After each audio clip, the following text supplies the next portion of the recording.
Yeah, we are counting down to game day. The Steelers-Browns rivalry going to be renewed here at First Energy Stadium a little bit later on tonight. Still pretty comfortable. We'll have temperatures dipping down, though, into the 50s for kickoff this evening. And it's hard to be here on Al Lerner Way, as they call it, outside First Energy Stadium, and not be thinking about names from this rivalry in the past. You know, Mean Joe Green, Turkey Jones, Bernie Kosar, Terry Bradshaw, and, of course, more recently, Myles Garrett and Ben Roethlisberger. These teams have met almost 140 times over the course of this rivalry's 70-year history. They call it the Turnpike rivalry, but I guess for us here in Erie, Pennsylvania, it's more of an I-90, I-79 rivalry. But this is a matchup that overall has really been dominated by the black and gold. Yeah, the Steelers have won 79 of those 138 contests so far, 61 going the Browns' way. We did have a tie back in 2018 as well. And of course, this is the first Browns-Steelers matchup since Ben Roethlisberger retired. So that's potentially good news for the Browns, because under Ben Roethlisberger, Pittsburgh racked up wins in 29 of these two teams' 36 meetings. But of course, it's the rivalry, not just about wins and losses. It's about these franchises and fan bases that just do not like each other. We've seen more than our fair share of on-field fights, in the stand fights at times.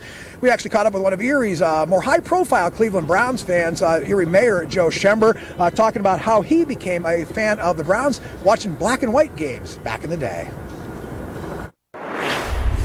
I just developed a love for the Browns for some reason. Again, everything was black and white, so the Browns always had the dark jerseys on, and I tended as a kid, I'd root for whatever team, whether it's a college game or a professional football game, I'd root for the team with the dark jerseys. And I'm still a big fan of the Browns. So Mayor Schember will be one of the many folks watching tonight. But getting to that game onto your TV could be a bit of a challenge. Amazon Prime exclusive, as all the Thursday night NFL games this season. Not only a challenge for fans to watch that game tonight, potentially being an Amazon Prime exclusive, but the bars and restaurants that make a lot of money showing these games, they're in that kind of challenge mode as well. And Megan Selensky's been looking into that, how to watch the game tonight. Yes, this is a long-standing rivalry that has the attention of tons of fans, especially both teams coming off losses. Many people are going to want to watch, but will they be able to? Amazon Prime has exclusive rights to all Thursday night football games, which means that fans in Erie will only be able to watch the game from their Amazon Prime accounts.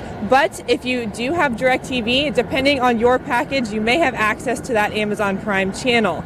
Many fans don't have either of these services, though, and will have no choice but to head out to their favorite local bar or restaurant to watch tonight's game.